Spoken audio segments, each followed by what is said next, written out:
A lot of homes with a noise problem that have a hole in the structure, they're hearing kids screeching, they're hearing the neighbour's TV and actually hearing the presenter's voice on the TV, and they can tell what programs their neighbours are watching on the TV. Those are all signals of a hole in the structure. You can find out if you have a hole in the structure by checking the loft. That's the first thing you want to do, because that will give you an idea of what the rest of the separating party wall will look like. The next thing is the bedroom floors. Pull up the bedroom floors and check for holes there. And if you do have a suspended floor void, you want to check for holes there.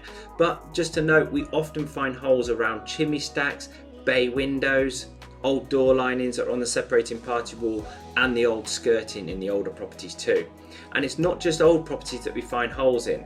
These holes here are from new build properties, this one behind dot and dab plasterboard wall, and this one underneath a new chipboard floor. As I said, we find holes in about 75% of the properties we attend. So always check for holes in the structure.